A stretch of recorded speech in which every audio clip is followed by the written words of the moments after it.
Welcome everybody to the Intel Extreme Masters Singapore. I'm EFU Shock supporter coming to you live from this awesome stage here in Singapore. We've been in Shanghai, we've been in New York, we were in Cologne just a couple of days ago, and now we are in Singapore for 4 days of top-notch esports action, both StarCraft 2 and League of Legends. But today we're going to be starting off on this stage with the semifinals of the amateur tournament for League of Legends.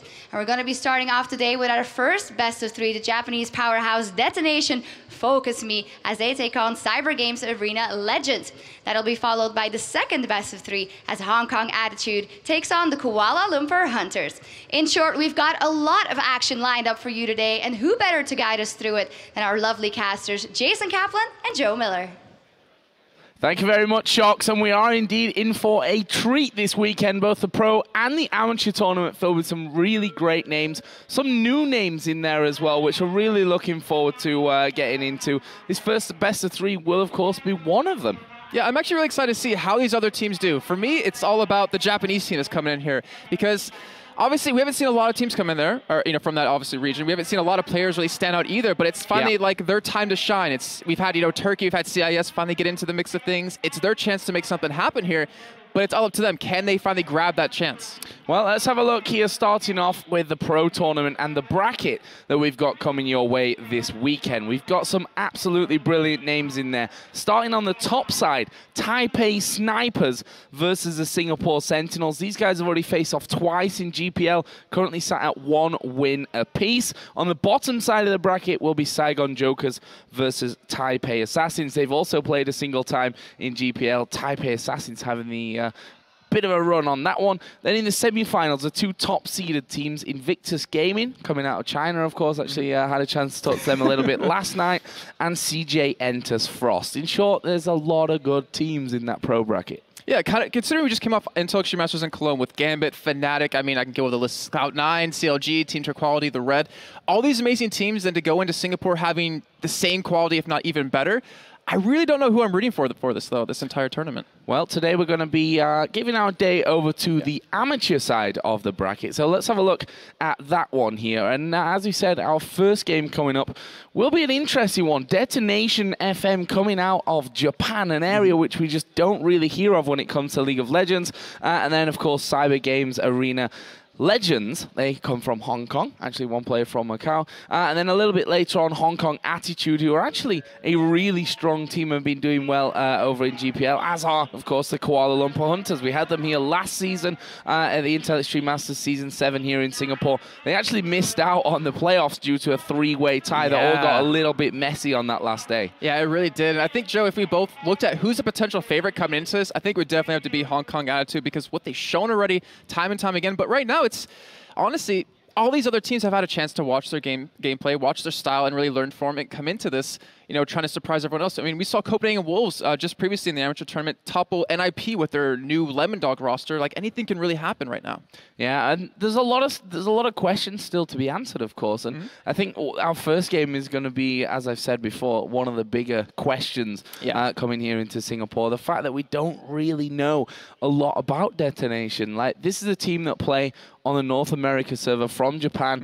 They have round about a 300 ping to NA. This is the first time that they've ever met each other, even outside of online play. Yeah, and it makes it a little bit harder. They actually do have a substitute coming into the roster. We'll talk about that a little bit later. But, if we think back to Intel Extreme Masters in Brazil last year when we were casting that, we saw a lot of teams coming to life, like finally starting to play a little bit, kind of catching up to the current meta. We always talk about, the current meta, and they were kind of stuck with North America, but they're actually starting to compete equally with North America, if not play a little bit better. And to see Japan come into life here, even though they're playing across the ocean onto North America servers, it can be a little bit difficult, but I don't want to take away from this. This is their chance to shine, and I want to see if they can grab it, but there's a lot of good teams in their way. Yeah, I remember the first time, actually, a bit of a story, a bit of a red-eye moment going to happen here, if you were tuning into Cologne. I remember back in the day, the first time I came to Singapore in 2005 at CPL, we had a Painkiller player come out of Japan, and no one had ever even heard of this guy, and he did really, really well in that tournament, surprised a few people.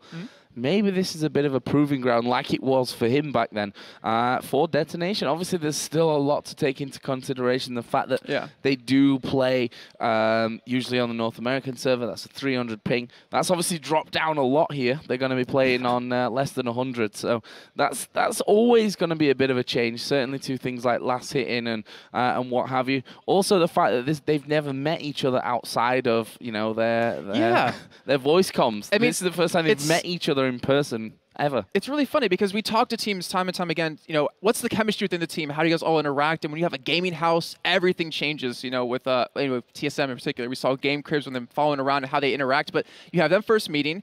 But for me, it's like, this is the first step for them, going to a LAN tournament. I don't know, used to play quite a few competitive games back in the day. Battlefield 1942, I think it was the one. And when you finally meet up with your team, you finally start to play together, it kind of maybe can give you a boost. Like, you know what, we can actually be something here. We should start practicing a little bit more, and maybe with time, we could be one of the best teams. Well, we should talk a little bit about their opponents for this one as well, the Cybergame Arena side. Now, they are actually pretty strong as well. We saw them coming through the Asian qualifier for this one, which we had all sorts of different nations. I think we had 5 qualifiers just for the Oceania region, which ended in a team that unfortunately didn't quite make it out to this one. I know a lot of you guys over there were maybe hoping that you could see a representation of your server, but not quite to be. Cybergames Arena lost 2-1 against Singapore Sentinels in that qualifier a little bit earlier on in the bracket, but then went on to beat Insidious and Full Louis. Now, Insidious are probably the second best team in Singapore right now. Like, that team is very, very strong. Definitely nothing to be ashamed of losing to them. They also lost to AHQ, or another, out here in Asia, a big, big team as far as things goes. So it's hard to really nail down who's going to be the stronger one. I give it to Cybergames Arena at this point. Yeah. But Detonation might come out with some surprises. As you said, they play in North America, which tells you that they're probably going to fall into more of a North American meta than anything else. And also, one thing about CGA is that they've actually have quite a few members who played on Hong Kong Attitude back in the day for the IPL 5 qualifiers, which you did actually cast at. So they've been around for a while. I mean, they've had that experience. But, Det, I don't know what's going to happen, because they haven't had a lot of time to practice as their full lineup of roster. Udaproid used to be their AD carry. He's actually doing high school finals right now, so they haven't had the chance to, really get underway with that. And also, I've heard from Little Birdie that they used to run a lot of double bruiser compositions, which we've been seeing happen quite a bit. So that could be like kind of a downfall where they're used to that kind of style and they're coming to being forced to play more of a normal kind of meta. So we're just waiting for the players to actually get themselves in here. First time at an event, obviously some things to iron out from that one. It's not something that all teams know automatically. Our referees basically teach them as we go along. Just stuff like joining the game in the right order with your top laner in the top spot and things. Doesn't really come automatically. We have to give them a bit of a nudge on that one, but they are getting themselves ready. Had a little bit of an issue with the PC, but that seems to be all fixed now, so we'll be able to get into this game in just a little while. It will be best of 3 throughout the entire tournament, as we had at the Intel Extreme Masters in Cologne, as we'll continue to have. And also, a side note similar to Intel Extreme Masters Cologne, or exactly the same as, the winner of the Pro Tournament will go through to the Intel Extreme Masters World Championships, which will be in Katowice in Poland next March. Really excited to go there. Yeah, I mean, we were there last year for the amazing Expected Backdoor with Kasten. It was insane. How many people did we actually fit in that stadium just on one half? I think it was 5,000 to 10,000 people. Everyone's screaming. It's going to be awesome. Yeah, it really will. And speaking of being back in places, nice to be back in Singapore. It's nice and warm, as you might be able to tell by my shiny forehead. The air conditioning is not quite doing its wonders as I maybe would have hoped. Hopefully that'll ramp itself up though, and will not be melting here on the side of things. But we will have basically 2 best of 3s every single day. And it's also, by the way, if you're watching from home but you're from Singapore, it's actually free to get in here, so get yourself down to the Expo Center. It's free to get in, and we've got plenty of chairs for everyone. Yeah, not to mention there's also a lot of cool things to see around here. We also have a StarCraft tournament happening at the same time, so you can check that out if you want to. I'm sure you can actually see the booths on the stage in a little bit when we do a little bit of a show around. But it's going to be some really good games. I know the StarCraft tournament has quite a few really well-known names, or really good storylines between a lot of different players here. But I'm looking at this, for what we have coming up for League, and the Pro tournament.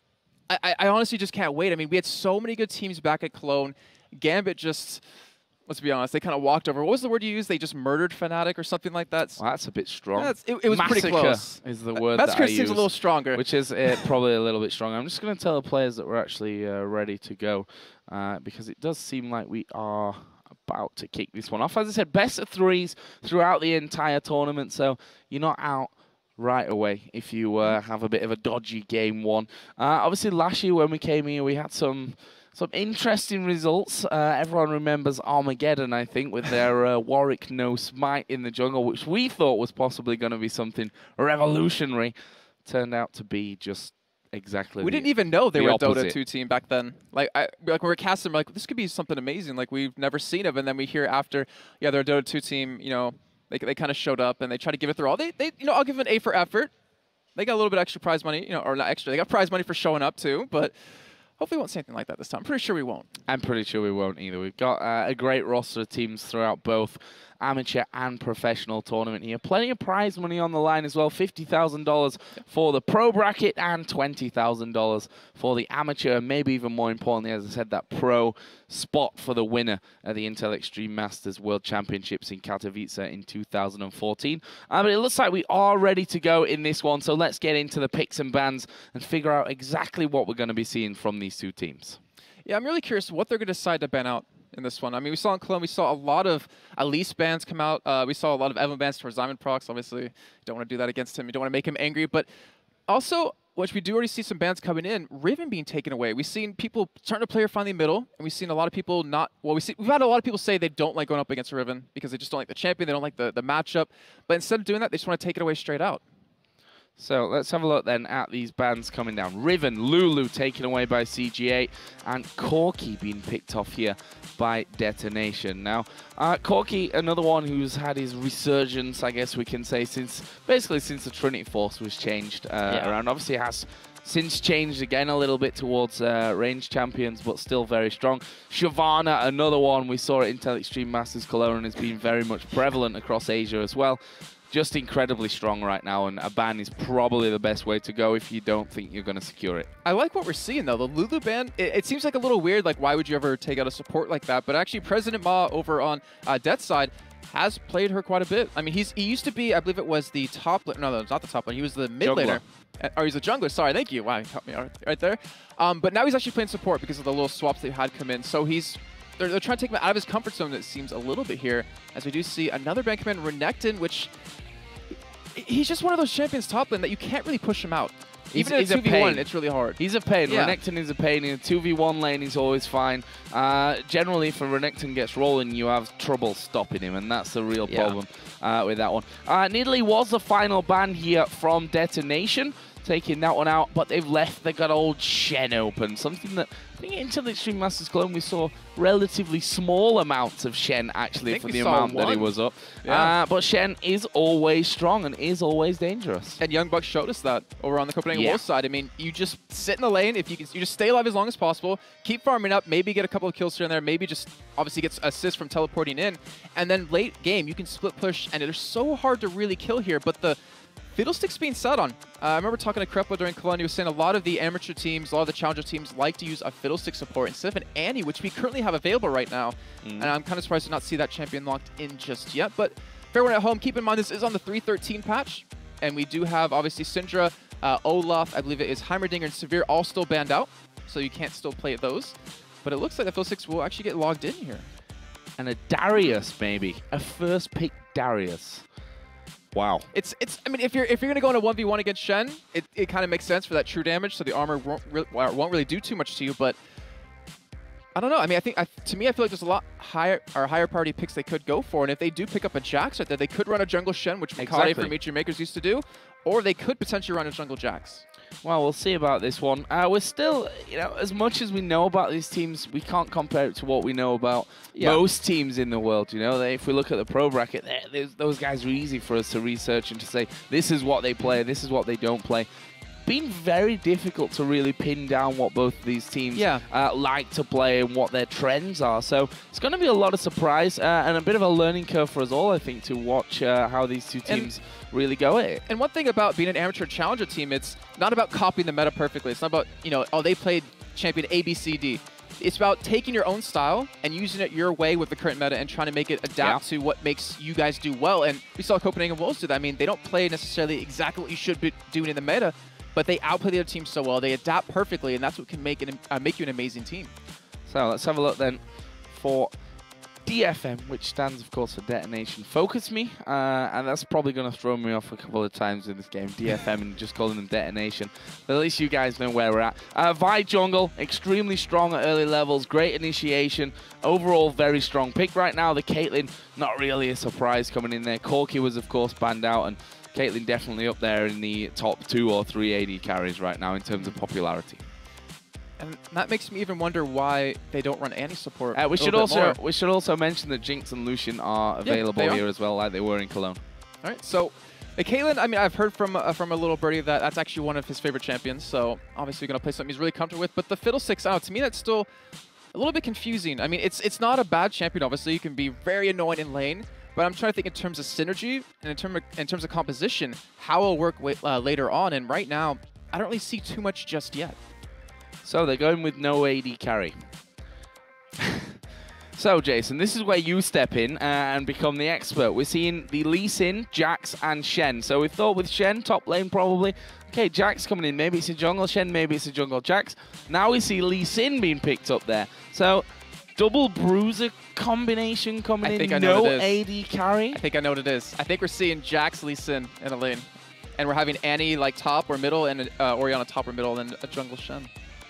I don't know, that's very difficult. I mean, I could check out their runes real quick just to see what they're running, which might give me a little bit of a hint, but I don't know, this is the stuff I like to see, though. Just something that completely catches you off guard. If you're not the other team and you're not prepared for this or have played anything similar against it, then you need to be a little bit scared. You need to be able to adapt really quickly in game. Yeah, and we are on 1.13. Wait a minute, that doesn't make sense. 3.13. We went back in time. We went back so far that no one knows what's going on anymore. But yeah, we are on 3.13, so none of the new items, none of the new changes and things like that. If you may be wondering, well, it's obvious that's where they're running that because of how things currently are, but no. We are on 3.13, and it looks like... This is one of those games that really tests you as a color caster to figure out what they're going through or what they're doing. Well, I'm happy as a play-by-play guy that I can sit back and rely on your deep knowledge of the situation to guide us through. Is it going to be Orianna? Yeah, AD Orianna, which, you know, technically makes sense. It wouldn't be the first time we've seen AD Orianna, actually. Passive really lends to early damage. But against a Caitlyn, Fiddlesticks, I mean, you outranged. Obviously, you can zone a little bit with the ball. You can spot where Fiddlesticks is with the ball, so you don't really need to use so many pink wards, but what? I'm still just so confused right now. I mean, this is a composition you typically won't see ever.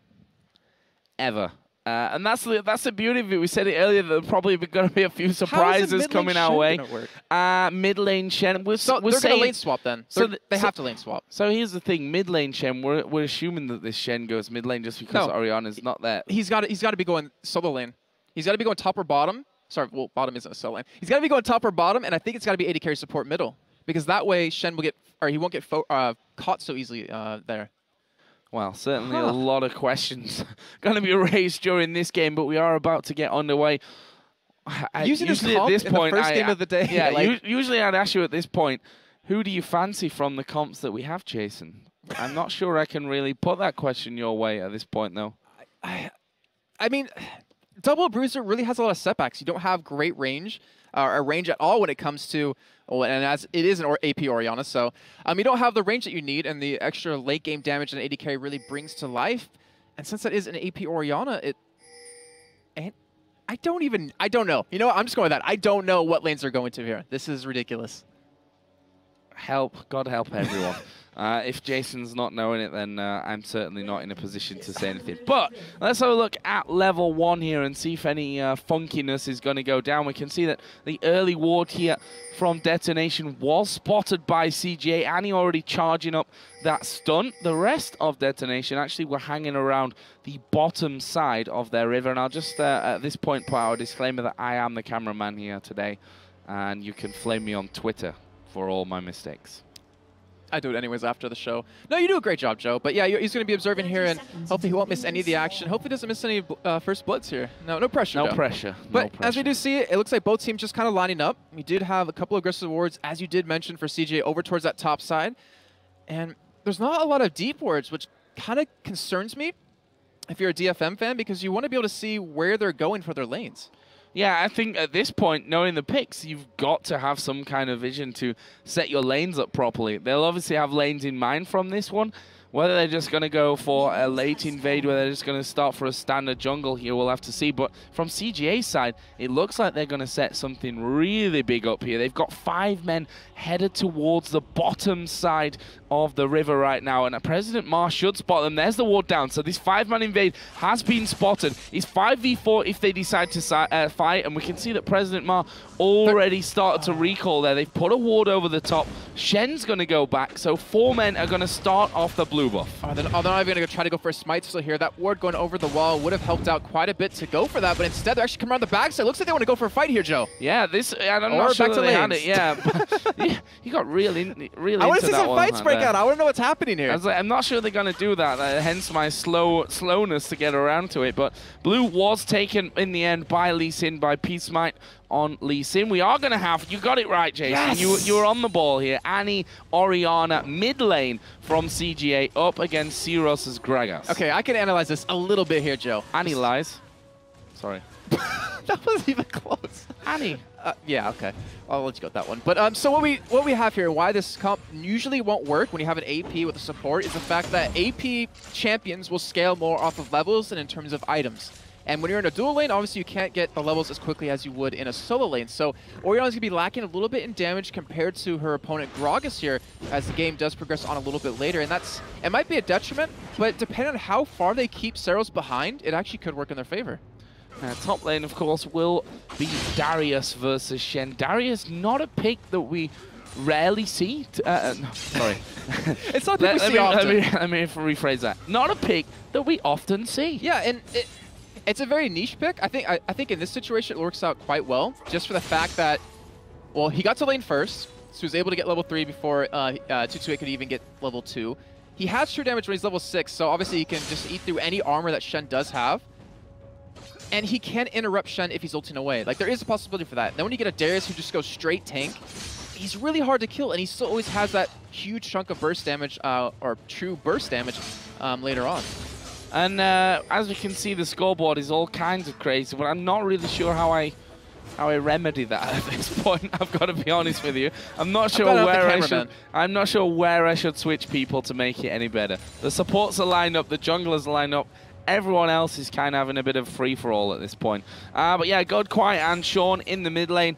Oriana and Annie, with Oriana taking, of course, all the farm from that one. Jax at this point only got 3 CS, and that's because he's been in this 2v1. We did see Peace Might go down there with the Lee Sin, but he's not going to get any kind of opportunity to get in there. Just giving Red a bit of time to get on the farm.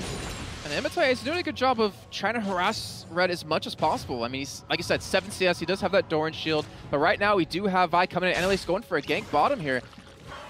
Yeah, oh, the fear. The fear coming in. That could be it here. Red going very low. Piltover doesn't land. And Peace Might has managed to walk away as well. That Piltover, I think, would have had the damage if that would have connected to pick up the kill. That was very, very close from Detonation in this one. They've been thrown a bit of a curveball with this whole setup that CGA have gone for. They're going to go for an early tower. And if he gets caught here, if he loses these doubles, if they do want to go for the dive, they do have the potential to tank it up with that Fiddlesticks if they land the fear.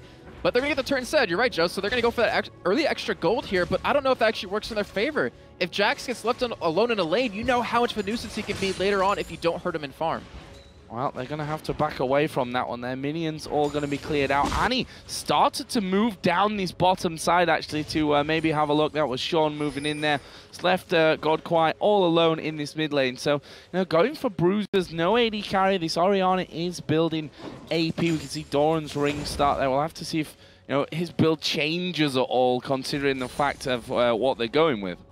I would imagine it shouldn't, just because you already have 2 ADs with the Jax and with the Lee Sin, even though Jax is mostly a hybrid and Shen is kind of AP damage, but they're going to need that burst potential out of Oriana. They have quite a bit of sustain out of Jax, but Shen, once that taunts down, I mean, that's pretty much it.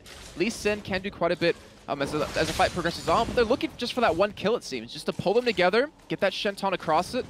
and then kind of just kill someone with the anti-stun behind it. Well, that's the great thing about the Gragas pick last for my eyes in this composition is that Shen, Lee Sin, and Jax are all going to be right in top of there, want to get in. So unless they lock down the Gragas with that initial taunt or stun, then he's going to be able to blow them all back at level 6 with that barrel, which he's about to hit. He's level 5 at this point. Yeah, and blue buffs will be coming up in about a minute here as we already have a ping going down. Looks like DFM want to be able to contest it, want to be able to control it, and looking at the bottom lane just a tad little bit, you see Jax is sitting there in all the farm. Like, he's getting the levels, which is really important for him as he's getting pushed out finally by President Ma, but he's keeping up in levels decently well, and that's still not a good thing if you're over on DFM side. Well, we'll see how he manages to deal with this because Vi is coming down that bottom lane as well. Annie is in the near vicinity though and actually has that stun built up as Red. Gonna dive in, they're going for Vi here. They're gonna try and lock down Annalise, who will try and get away. Here comes Shen as well. The taunt should be in position. The field will go over one. There's the cleanse from Imitai to get away, but Annalise, the target, surely gonna go down. Will fall here. First blood comes in for Shen. Great pickup from CGA and really using that composition that they've put together here for their glory. Are they going to go straight for Dragon? They have to. They committed so much for that gank. They used the Shen ultimate. They used Jax with the flash. Look at the summoners. They're down pretty much across the board. They have to take this here. And in the meantime, you're seeing the rest of the team of DFM. Well, you're seeing at least the top lane pushed out quite heavily here. And even Seros coming in for potentially steal or a little bit of harass. And right now, they're doing a great job of it. Oh, barrel rolling in. Dragon being left as it is. There's the taunt coming out. The barrel did come down. Dragon hasn't been taken out here. Peace Might going very, very low. CGA falling pretty low across the board, but Jax dives in just to zone them off. The Dragon not resetting. Will be taken down here by CGA, and they're going to try and get away from this one. And honestly, I think they're going to be able to get away. Shockwave will lock up Imitai and President Ma, and that pretty much secures the escape from this one. First blood and the Dragon going down for CGA. And in the meantime, you're seeing Gorira actually the top lane push that turret down. It's already below half life, so he's trying to take it back a little bit, trying to even things up, and that definitely would help. But in the meantime, because of how low that CGA got, they're forced to back out, and that gives DFM the opportunity to get some damage on this middle turret. Yeah, hanging in for that one. Sean actually out of mana at this point. That could be a bit of a problem for them going forward. We could see that Vi already backing off. He's going to have herself a blue buff steal from this one. I think they've got enough damage here in this mid lane to keep that turret safe, but not in the top lane. Gorira 13 on Darius manages to get that one, and Imitai on Caitlyn in the bottom lane will take that one. So 2 outer turrets being picked up here in exchange for that first blood on the Dragon. It puts DFM in the lead. Yeah, it really wasn't the greatest of trades for CGA, but they went for a ballsy play. They wanted to make something happen, but what's really worrying for me right now is, Joe, look at Darius's farm. He's sitting at 70 CS. If he split pushes his entire time, you just send way more than one person at him to kill him. I mean, he could potentially take a 1v2 and win that one flat out. So it's going to be really hard for anyone at CGA to stop that. I mean, Jax, 21 CS, he does not have the damage or survivability to go up against him. Neither does Lee Sin. And that really can be a huge winning point for DFM if they do use that the right way. Well, we see from wards, look at that, 2 pink wards. Actually, if you look at the timer on them, they're pretty close on that. So not sure exactly what happened with that one earlier on, but it'd be a telltale sign now to see how Detonation deal with it. They've got 2 turrets down on the outer ring, and how they can apply that pressure now by getting wards into the enemy jungle and really starting to strangle out CGA. And this is where kind of North America, at least to me, and Europe kind of differentiate, is that in North America, you can take the turrets early, but the teams don't seem to really do anything with it. They don't really pressure it, except, maybe a handful of maybe Vulcan and Cloud9. And right now, DFM, since they've been playing on the North America server so much, they need to know how to use this position that they're currently in and carry through with it. I mean, we always talk about how teams have such a hard time of closing games out. This potentially could be one for DFM.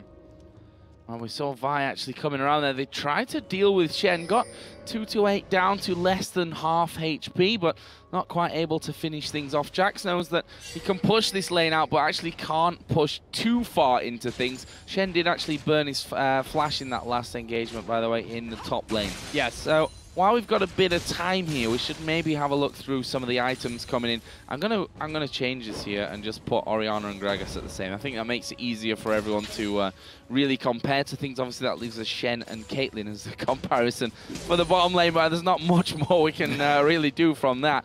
83 to 63 CS between those 2 AP champions in the mid between Orianna and Gragas. We see that Lee Sin 44 CS, a little bit more in the jungle than Vi, but it's that top lane where the real big discrepancy comes in, 83 to 40.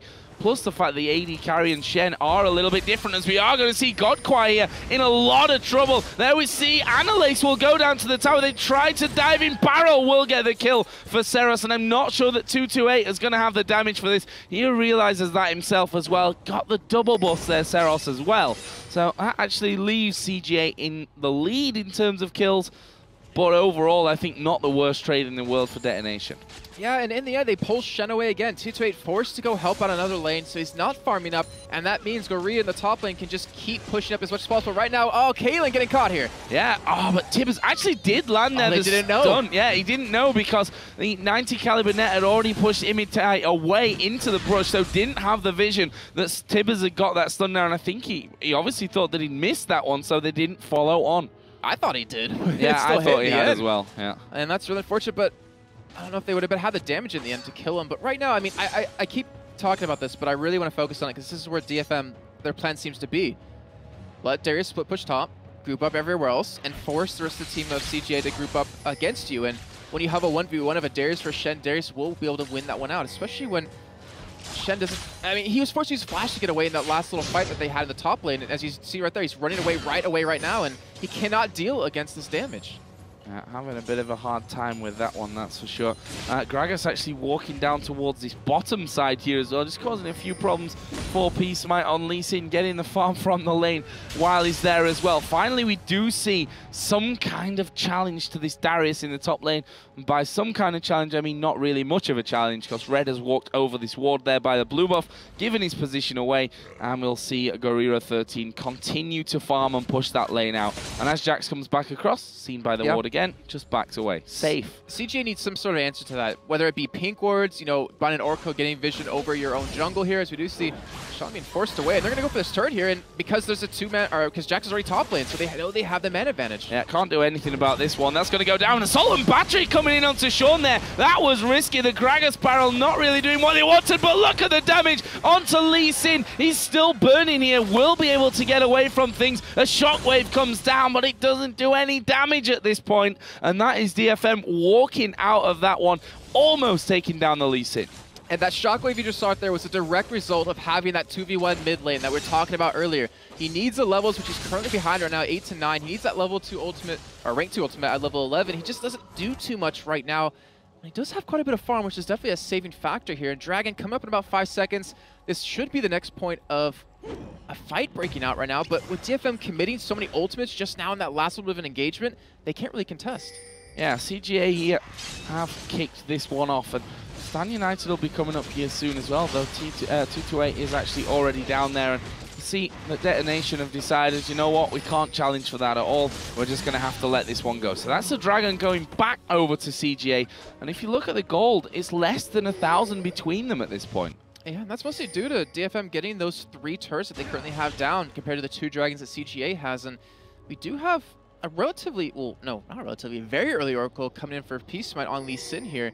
So he's definitely trying to take away any vision he possibly can, but he hasn't visited the top side of the jungle just yet, which has been hurting out quite a bit. And you're also seeing kind of a downside to the double, or not the, well, without an AD in your team for CJ, is that look at the farm split across the team. Like right now, Red has nowhere to farm except the jungle. So when he does that, it takes away from Peacemite, so he's even squishier. He doesn't have an item built up just yet, so when he goes into the backline of DFM, you know, to kick someone out, he's going to get blown up right away. We just saw that happen in the last fight alone. Yeah, and I'm interested to see how this whole Shen split push counters that of Darius, because if they push opposite lanes and a fight breaks out, they have the Shen available should he have Stan United there, whereas Darius can't be involved in that fight if they keep that up. Yeah, if that happens, I almost want to guarantee that DFM, with the amazing wave clear they have with Gragas and Caitlyn, they're just not going to go for a fight. They're going to just push out the waves as much as possible, not let the other team siege away, because how are they going to siege? Well, as you see, Orianna getting caught. Yeah, this is bad news with that Darius coming in. There's a shockwave going down. Cleanse was used, but the dunk from Guerrera will pick up that kill, and it's not over. They're going to keep going for this one. Peacemite actually following in onto Analyze, has to flash away, but here comes the rest of the team, and Peacemite has found himself in all kinds of trouble. President Mar on the bottom side. Tipper's used for just the support. Not sure that's really what they wanted to go for. The Assault and Battery comes in. Peacemite's going to go down eventually in this one. Somehow he's still managing to stay alive. There we go. Finally finished off by Zeros, and that will be a 2-0 overall for Detonation. And they finally get the kill lead here. They left Jax all on the top lane to actually go for some farm, but it works out in their favor, picking up those kills. And, you know, as you're saying before, if they do go for the simultaneous split push with Darius at the top lane, Shen at bottom, how is CJ ever going to siege a turret down? I mean, against the wave code that DFM has, and without having an AD carry, it's almost impossible. Yeah, and Darius is just a bit of a machine. Let's have a look at his gold. 1,400 he's currently sat on. I'll call it 1,500 for good times. He's going to head home, pick himself up that Sunfire Cape, which is only going to make him more effective at pushing down those waves.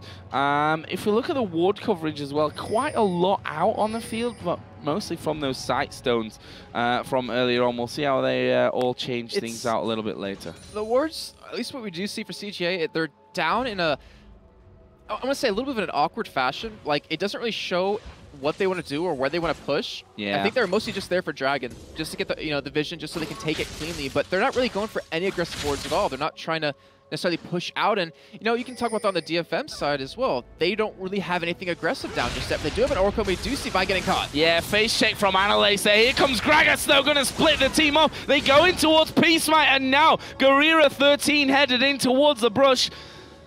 And we've got a lag. And things just blew up. 2 men down. Oh, God. Yeah, didn't really get to see what happened in that fight, but it was basically Darius, I think, coming in there. He did use his ultimate, we can see from the cooldowns, picking himself up 1 kill from that. They're now 5-2 in the lead. And honestly, this is looking very good for Detonation. Imitai caught out a little bit down on the bottom there, was feared away by President Mar, but they're going to keep pressure up onto this inner turret. I tell you what, we're only 18 minutes into this game. DFM are not slow by any means. Yeah, they're definitely trying to go for the win here. I think they realized that they kind of outpicked the other team, especially with that Gragas coming in as that last pick, as you mentioned. And they're trying to go for this turret here. We do have Andy on the side, though. They could go for a flash Tibbers, but they don't have the damage behind them. They don't have any damage to really back this one up. No, they need to have Vi there, I think, though, to make sure they're safe against this one.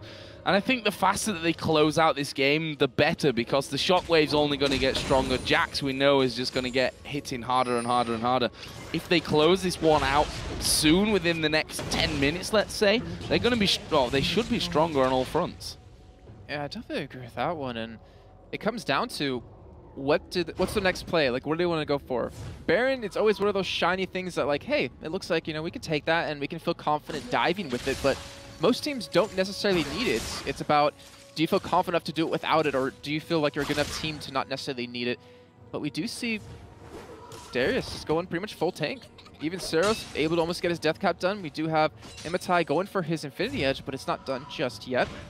And considering we're 19 minutes in, not a lot of farm on the board yet. A lot of fighting and a lot of rotating's been happening, but not a lot of kills. I like this, though. A lot of wards on this bottom side. Obviously, that turret's already taken, but they've got vision of the bottom side of CGA's jungle at this point, which means that they can focus maybe towards that top a little bit more. We just saw Shen pushing out that bottom lane once again, but you were, I think, pointing out rightly that if you look at the AD carry for a team that's 5-2 up, 2,000 gold in the lead, not a big item coming out just yet for Caitlyn. Yeah, and I mean, she's only getting stronger with time, being an AD carry. She almost has Infinity Edge done right now, and that might be the little bit of a power spike that DFM's waiting for before they want to go for a push. But still, Darius in the top lane, 161 farm, 162. He's not leading, but he is an immovable object at this point. He's even building some magic resist against an Orianna that doesn't really have much at all. I think he's sitting on 144 AP. But right now, Dragon come up in about 5 seconds, and it looks like DFM want to take their chance at getting it, and a 2-8 top lane, they might have a good chance at it.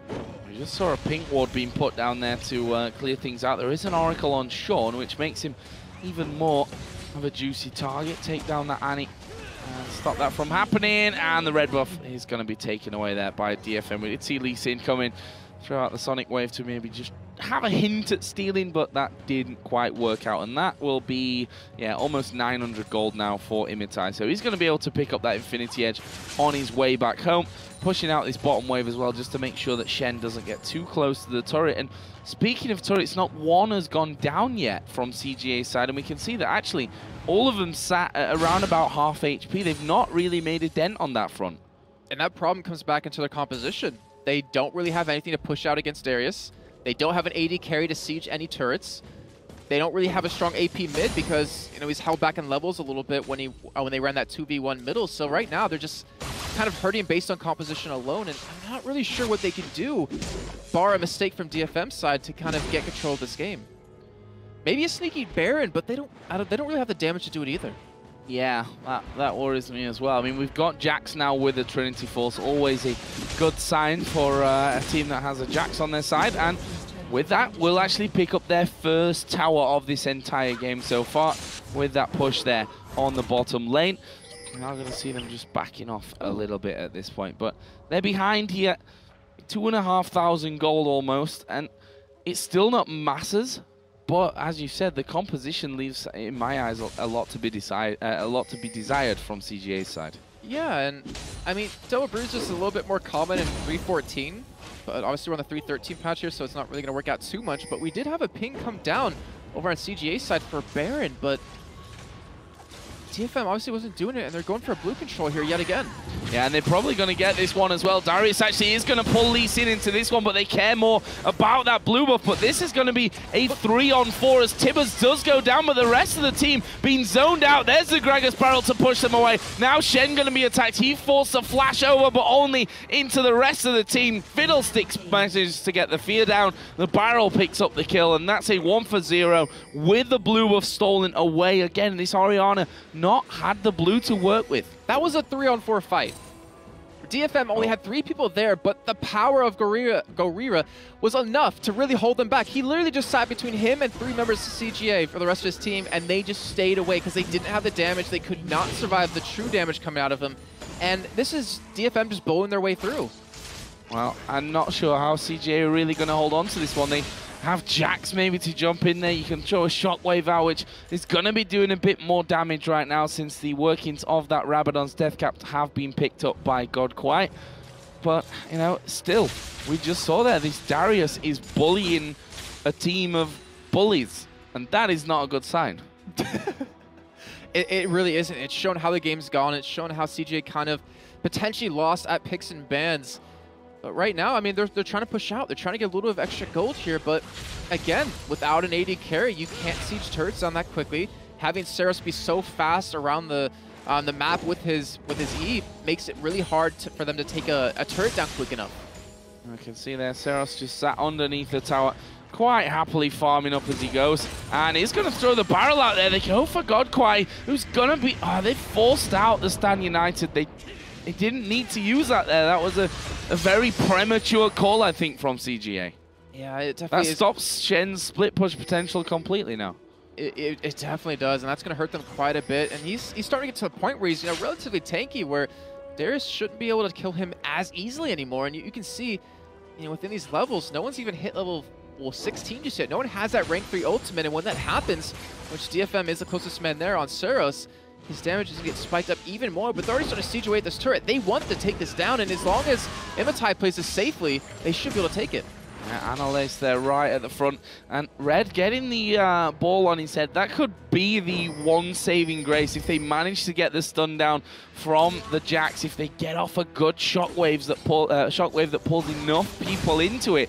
I think the AD carry in particular, they have to get out of this fight, because otherwise Caitlyn's just going to sit at the back and absolutely destroy them all. I'm really worried is that CJ doesn't have enough sustain damage to fight. I mean, you pointed out before, Godquai hasn't gotten blue buff. He hasn't been able to have that. He has the cooldown reduction and the regen, obviously, from the Athenes and Holy Grail, but in the middle of a team fight, it's not going to be enough. And even if they do land their burst combo perfectly, I'm honestly not convinced it's going to be enough to kill anyone on DFM unless Imitai kind of plays it a little bit too close and gets caught.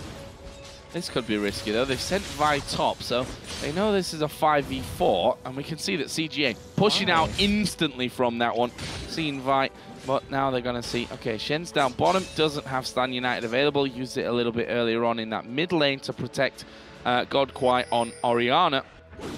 That didn't work out how they were planning, and the barrel just did another ton of damage there to Godquai. Either way, this is, in my opinion, DFM's game to win right now unless they make mistakes. I completely agree, and right now I'm actually not really sure why Vi was the one to go top lane, since Darius can wait for a little bit quicker, but it looks like they want to hit this outer turret here before going I think they were scared that when it was a 5v4 they were going to dive on him, and Darius offers a lot more in that scenario at this point. But this turret should be able to go down, but we see a fight breaking out. Yeah, big one as well. We see the Gragas barrel coming down. Godquai going to get focused. There is a shockwave. Locks up two of them, but Guerrero at the front is going to dunk down on one. Dunks down on the second. Didn't quite get the kill. The ignite and the bleed will be enough. It's a double for Darius. Shen now getting pulled into the thick of things. He should be able to just walk away from that one, but just not really coordinated there enough. DFM walking into this mid lane. Seros actually tanking this one up right now. It wants to be Darius if they're going to tank it at all. And this should be the first inhib, although Shen and Lee Sin are both coming in. Yeah, and Detonation playing it safety side to back off. But still, that fight, that was a CGA engagement. They're the ones that kind of went for it, and in the end, they lose those 3 members. Even catching Emily's down, I mean, yeah, they got 1 kill, but you see the problem just kind of show itself in its ugly face of Darius. He just sat there in between them. He just got his stacks up, ulted them, and just chunked them so hard that it didn't really matter. Like, even though CJ has a decent amount of tankiness in the form of Jax, Lee Sin, and Shen, it just doesn't survive against the true damage. And look at the wards. There's a lot of wards down right now from Detonation, pretty much covering everywhere that they've been pushing. That move, you know, they were trying to get onto that inner turret. It didn't quite finish it off. It's got 58 HP, which is just pretty much 1 hit from anyone headed into that one. So that's a goner anytime soon. Shen actually pushing that lane back out. President Maya with the Oracle's going to have a good time because Annie's just come out of the base, warded a lot around Baron, and they're probably all just going to get taken straight down. And this is where experience kind of comes into play for DFM and CG at the same time. Where DFM, they can pink ward Baron, they can put maybe a pink ward or 2 deep into the enemy jungle of CGA, and then just bait them in for Baron if they want. Or they could just go for kind of a split push onset mill inhibitor, or at least go for a 5-man onset mill inhibitor. After that last fight, they know they're stronger than them, take that down, and then kind of go for a Baron after that if they want. I mean, this is pretty much like you said before. It's kind of their game to lose right now. It's whenever they decide to go for that final victory, but every second that they kind of delay it, it gives CGA a chance to get back in the game. Oh, I saw that mid lane tug of war going on. The wards still being cleared out here by President Mart. He's got the safety of that fear and able to silence if he does get caught out, but certainly won't survive being locked up by anyone. Gragas has shown down in this bottom lane now, just trying to get Red out of the way, control this Jax, who is now pretty strong. Blading up towards that, building up to that blade of the Ruin King. He is blade. He'll be blading up soon. And also, obviously, got that Trinity Force in as Sean almost getting caught there by Annalise. They were looking for an opening on that side of things. And again, that didn't quite work out for them. If you look at the kills as well, 4 for Darius, 4 for Gragas, 1 there with Caitlyn, who's now got that last Whisper added in to the Infinity Edge as well. I can't see how they can compete with the damage that DFM can put in there. Completely agree. I mean, I want to be able to say that CJ has a chance here in these fights, but we've seen it already, that they can't really win them. And barring a huge mistake, DFM should be able to have this game in this, at least the first game in this best of 3. As they're going for the inhibitor here, we do see Shen towards the top side, actually split pushing away. We might see CJ go for a last stand, but the inhibitor, it's falling. Yeah, they're not really doing a lot about that one to stop that one from happening, but now they're coming in there. Shen getting over the middle. Annalise taking a lot of damage, but there's the Gragas barrel. Shockwave will pull in too. Fiddlesticks joins the party as well. A good Tibbers gets into the middle of them. This is not half bad from CGA, but look at Imitai at the back. The AD carry has been free range on the backside of them. They've managed to wipe out most. There's the ace in the hole through. Vi should be able to finish off this one while the rest of the team push around through on towards those Nexus turrets. eventually gets the kill. There is the ace. A little bit of a delay there at the end, but that will be now 14-6 in kills. With the AD carry and a couple of minions, they could have these Nexus turrets away. And look at those death timers, 40 seconds on 228. The rest have about 10 to 20 seconds. They're going to be able to respawn here momentarily, but the damage has been done. They're getting those Nexus turrets down, and Imitai doesn't have any attack speeds, but he's still chunking those turrets. One is going to fall here. I'm not sure if he's able to close the game out just yet, but they're getting to the point where they can. Well, the first Nexus turret went down, and they'll certainly be happy enough with that one, not really losing too much when it comes to that last fight. And for a moment, it looked good there for CGA. They waited with Tibbers. They put him down nicely. Shen came in, picked the targets. We saw Fiddlesticks, though, kind of jumping back in, but the problem is the lack of an AD carry in that team is a bad thing. And on the other side, the lack of focus onto the enemy AD carry is the other point. Yeah, I mean, you saw Imitai. He just sat in the back. He was able to free attack the entire time. And, I mean, CGA, they kind of don't have a lot of sustain. They got the burst. They got the combo they wanted. Maybe not necessarily perfectly, but they weren't able to kill the key targets. I mean, they got Darius down finally, but not before Imitai had full health and just sat there attacking away. But right now, Baron being started up here, and no one on CGA is in a position to defend against this. Now, it's down to half already. We did see Annie just having a bit of a peek there. Sean just going to put that ward over the top, but by the time he actually gets in there, he'll see that actually that's all gone down. Barrel going to come over. Sean flashed it, but did get hit. Ace in the hole, blocked by Shen. Nice move. Annalise was looking for the follow-up, but with Baron on, with that inhibitor down, we actually saw the lane push back up all the way to here, but that will obviously slowly push itself back.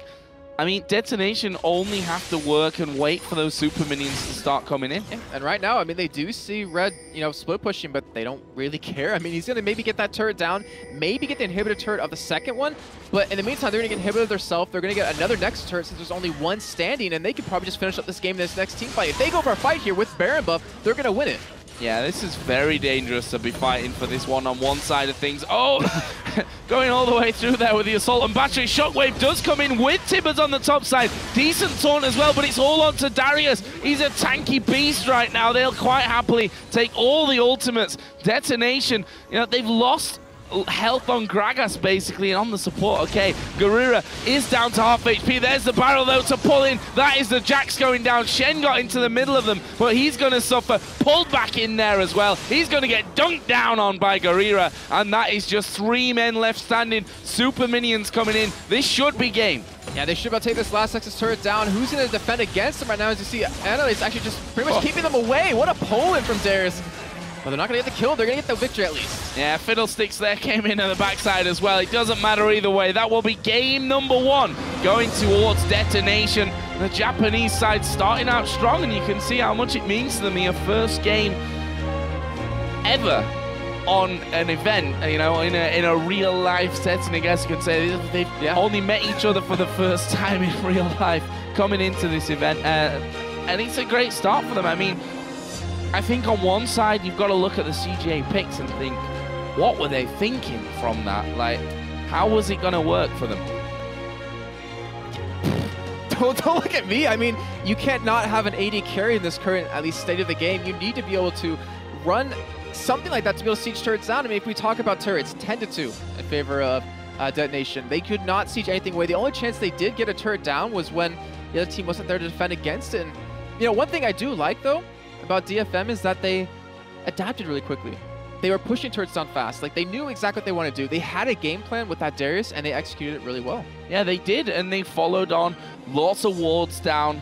As you said, grouping up correctly, making sure that they dealt with the Shen when he started to push a little bit on that bottom side with the Jax. And they were very reactive. They reacted well to things. At 17 minutes in, we were already starting to, look forward at those inner turrets. I think the bottom and top lane were the only inner turrets that were actually left there. And if we look at individual performance, Siros on Gragas 6-0-7. Garira 5-1-6 in the end on Darius. Did finally, of course, get taken down, but he had 200 CS from pushing out that top lane constantly. Really well executed, but it is a best of 3, yes. So we can't count CGA out just yet. Yeah, and I'm thinking, what do they want to ban out differently this time? And I don't think it's about banning out things differently. I think it's about picking an AD carry this time. Maybe running a little bit more standard lanes because, I mean, the bans are pretty standard that we saw. I mean, you have to take away Siobhan right now where teams will just completely take advantage with you with it. And I don't know. I mean, coming into this next game, they have to, I guess, rethink their plan. I'm really curious though what their game plan was coming into this about running this kind of composition, because it didn't really work at all. So the information that I had as well from CGA is slightly different on their roster, and I'm wondering if they've had some problems there leading into the event and why that's a little bit differently. I had Red in the top lane, who played the Jax in that last game. I had 228 in the jungle, who actually played Shen in that last one.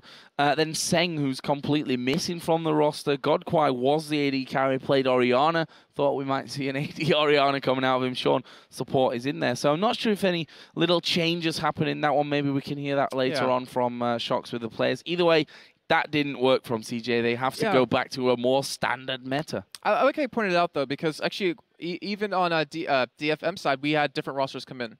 And that can really affect you as a team, you know, whether or not it's your composition or just kind of practicing together, knowing how each other plays. I mean, obviously, CGA, we know them to be a better team, or a good team, but they're just not showing it right now. Well, we shall be finding out, of course, as we head into Game 2 in just a few minutes, whether CGA can pull something out the bag, go with probably a different lineup in Game number 2 and challenge in this best of 3. But guys, don't go anywhere. We'll be right back here from the Intel Extreme Masters Singapore in just a few minutes.